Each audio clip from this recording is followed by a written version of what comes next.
sudah cantik ngapain buka baju dan celana bu, jual diri. Akang ngupingkeun pidato KDM, terang KDM. Kang Dedi mah lagi wisuda dari TK wisuda, TK wisuda, SD wisuda. Yang paling lucu lagi Mbak, mohon maaf ya. Terusin mantan Bupati Purwakarta Pak Deddy Mulyadi. Apa tanggapan Deddy? Assalamualaikum warahmatullahi wabarakatuh. Pidato Kang Deddy Mulyadi mengaji. Saya rasa para ustadz dan para menteri terkejut mendengarkan pidato Kang Deddy Mulyadi ini.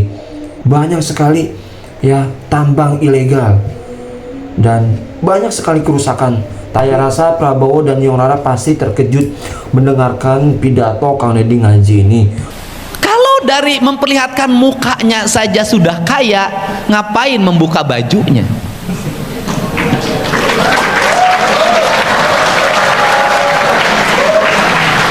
Kalau sudah cantik ngapain buka baju dan celana bu, jual diri. Itu jual diri loh, jual diri loh. Nah, kalau sudah jual diri, mohon maaf, mahalnya hanya pertemuan pertama, kedua, ketiga. Udah 6 bulan, udah 1 tahun, udah 3 tahun, apalagi ketemunya jam 3 malam jatohan, gocap aja nggak mau. Pertanyaan berikutnya adalah, apakah Gunung Gede, Pongkor, dan seluruh lingkaran Bogor, kalau kemudian ditambang, diambil pasirnya, diambil batunya, diambil emasnya, terus-terusan menimbulkan pencemaran merkuri segala macam, apakah orang akan datang ke sini? Mahal nggak harga tanahnya? Jadi kalau tanah Jawa Barat itu sepenggal tanah dari surga diciptakan ketika Tuhan tersenyum, ngapain lu jual murah jadiin PSK? Nggak bisa. Saya termasuk yang hari ini ingin mengembalikan Jawa Barat menjadi putri cantik, bukan PSK yang dijajakan di pinggir jalan. Lagi wisuda dari TK wisuda, TK wisuda, SD wisuda. Yang paling lucu lagi Mbak, mohon maaf ya, ini anak-anak TK suka ada kegiatan manasik haji. Pertanyaannya adalah, kan anak TK mah belum wajib haji, oke, katanya itu pendidikan untuk ke depan. Toh kalau kita mau haji juga manasik lagi. Malah lebih ingat kalau pas mau berangkat kan diingatkan ya. Yang mau pergi haji juga tidak manasik, tetap aja pas ikut haji mah bisa juga. Artinya saya ada dulu pergi haji tidak ikut latihan manasik sekalipun. Ikut haji ikut aja, tinggal ikutan baca doa. Jadi banyak hal-hal yang harus dihilangkan ya, hal-hal yang menambah biaya untuk pendidikan. Bayangin SD wisuda, TK wisuda, SMP wisuda. Kita kembali lanjutkan one on the spot masih bersama Gubernur Jawa Barat Kang Deddy. Ini kebijakan Anda di dunia pendidikan juga sangat menarik ini. Ibu-ibu juga sebagian mendukung nih, melarang study tour karena ini juga sumber masalah bagi banyak orang. Ya problemnya kan begini Mbak, kan pemerintah sudah menggratiskan pendidikan, mensubsidi pendidikan dengan nilai yang relatif sangat besar. Artinya bahwa tujuannya adalah meringankan beban orang tua. Betul. Nah, pertanyaannya adalah, pemerintah sudah subsidi pendidikan, membiayai seluruh proses pendidikan. Tapi kalau di sekolahnya masih ada biaya-biaya pungutan, anak-anaknya masih jajan tiap hari, kemudian nanti ada studi tour dan sejenisnya. Terus apa artinya biaya produksi pendidikan yang disubsidikan dengan anggaran 20% dari total APBN dan APBD ini? Kan jadi tidak ada makna. Akhirnya orang tua itu tidak merasa sekolah gratis. Tetap ada biaya tambahan yang harus dikeluarkan. Gratis bohong. Di sekolah. Jadi nggak ada lagi tampilan anak ke sekolah ke depan baca puisi, main drama. Nggak ada lagi, semuanya sudah band papan atas, pakai event organizer. Akhirnya biaya perpisahannya jadi membengkak jadinya. Biaya pikniknya 3,5 juta. Pikniknya 3,5 juta. Uang sakunya, oleh-olehnya 5,5 juta. Kenapa itu terjadi? Saya ini tukang keliling. Saya ini sering Mbak keliling ketemu orang nangis, ibu-ibu, Pak anak saya mau ini. Ya saya sering bantu 2 juta, 3 juta.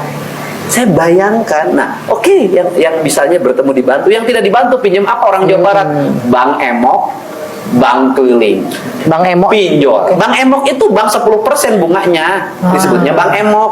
Di atas bank Emok ada bank keliling. Setelah itu ada pinjol. Di atas keliling ada Oke. pinjol. Iya, iya. Nanti spekulasi, ngadu nasib, judol, dan Ada. itu Jawa Barat ranking pertama. Iya, iya. Kan saya harus mencoba untuk menekan angka pengeluaran orang tua itu menjadi sekecil mungkin karena negara sudah beri subsidi. Terusin mantan Bupati Purwakarta Pak Deddy Mulyadi. Apa tanggapan jadi? Ya, terima kasih. Orang Sunda juga. Baik, terima kasih Bang Karni. Orang Sunda itu akrab sekali dengan amplifier. Jadi amplifier. Jadi rata-rata masjid di Jawa Barat, di Banten itu pakai amplifier. Itu pengeras suara atau toa. Mirip sama Ya, MPR. jadi toa itu kan di atas besar. Kemudian alat untuk mengaturnya itu besar, kecil atau mematikan, menghidupnya disebutnya amplifier. Jadi bukan hal yang baru bagi saya kalau yang ujungnya fire itu. Nah, tetapi yang paling penting adalah dalam sudut pandang saya, memang secara umum masyarakat Indonesia itu memiliki kegandrungan sejarah.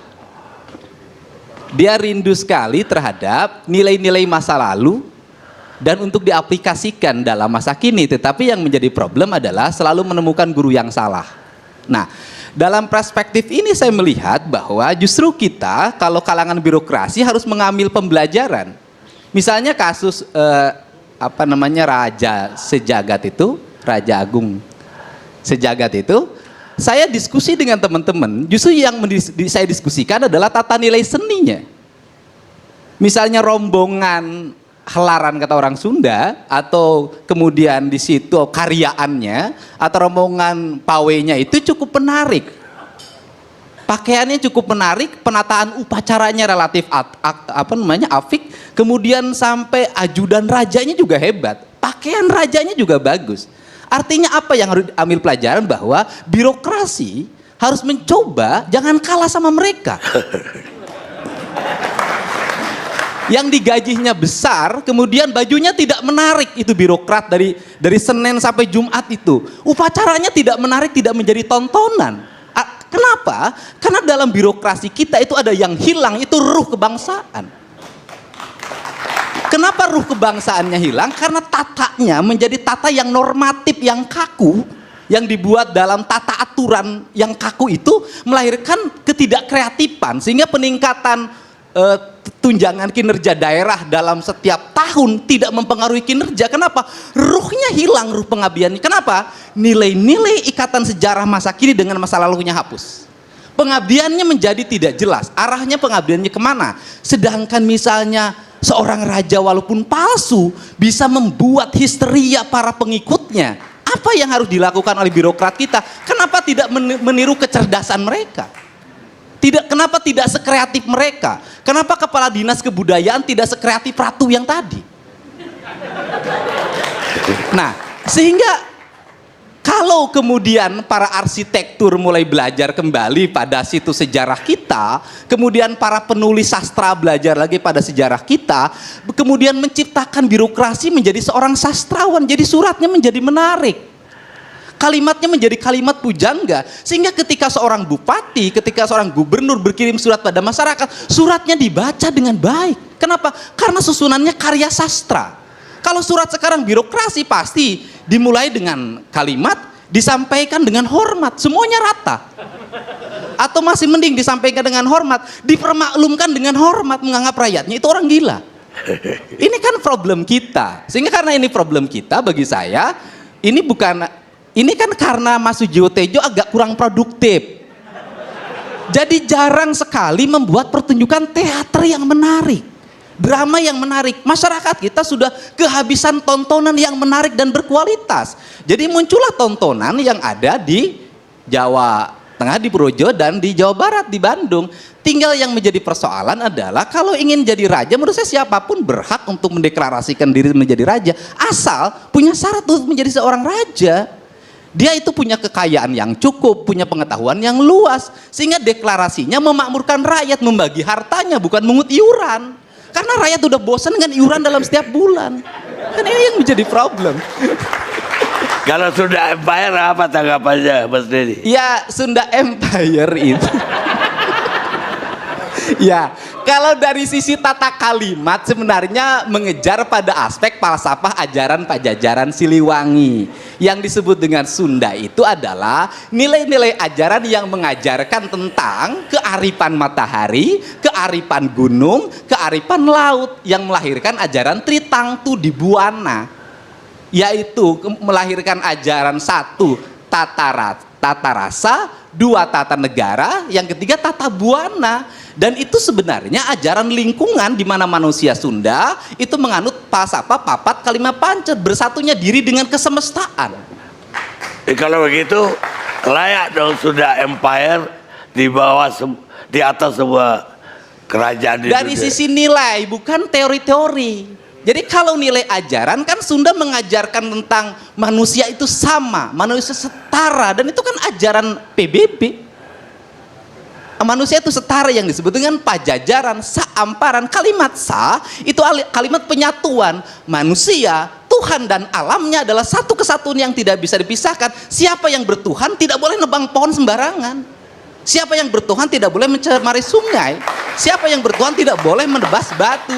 Dan ini yang menjadi problem di masyarakat Sunda secara umum, tidak memahami ajaran Tritangtu itu. Tetapi bukan wilayah teritori yang dikasih pangkat, justru kepangkatan itu bertentangan dengan ajaran Pajajaran. Karena rajanya juga nggak punya istana yang megah, dia berkeliling. Dia kerajaan itu di mana-mana kok.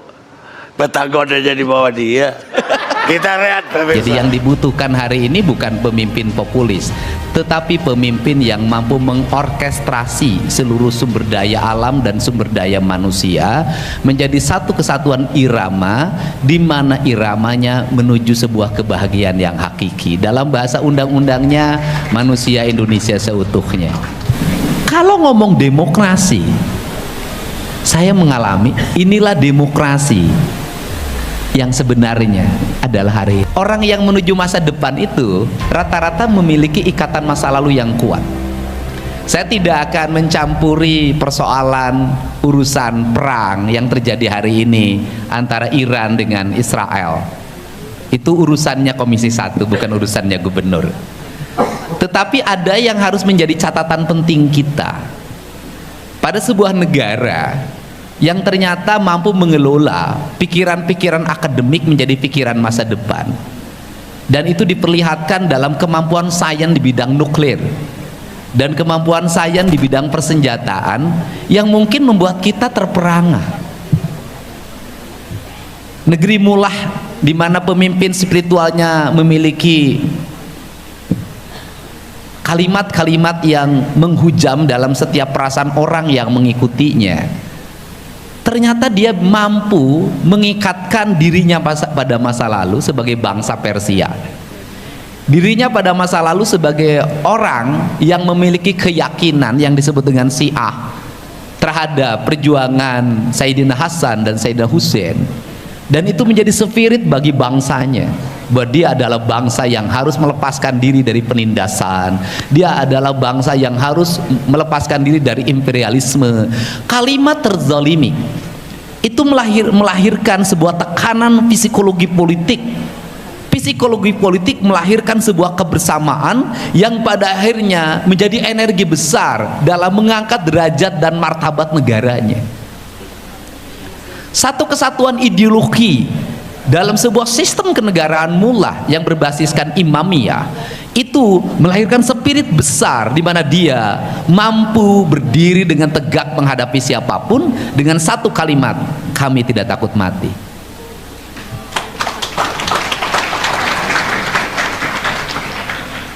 Pertanyaannya adalah, kenapa Kang Deddy selalu bercerita tentang Siliwangi? Kenapa Kang Deddy selalu bercerita tentang Pajajaran? Kenapa Kang Deddy kok kembali seperti kembali ke zaman batu? Tidak akan ada zaman besi kalau tidak melewati zaman batu. Tidak akan ada zaman sains berbasis teknologi digital kalau kita tidak menapaki batu sebagai lelaku peradaban, di mana di Bogor pemimpin besarnya meletakkan peradabannya dalam tulisan batu. Assalamualaikum warahmatullahi wabarakatuh. Teman-teman semua, tadi kita sudah mendengarkan pidato Kang Deddy Mulyadi yang mana dimana Kang Deddy berbicara jaga rawat alam, jangan rusak alam. Dan banyak sekali potensi-potensi ketika alam rusak, teman-teman ya. Dan kita nih sebagai orang, sebagai manusia ya, beda dengan hewan dan yang lain. Jaga alam itu, jaga. Dan ya kita harus ikutin nih perkataan Kang Deddy, karena itu benar teman-teman. Saya rasa yang Laura dan Prabowo pun pasti ya kalau dengar ini terkejut gitu teman-teman dengan ide gagasan apa yang dilontarkan oleh Kang Deddy Mulyadi ya jaga alam kalau mau aman ya, jaga alam.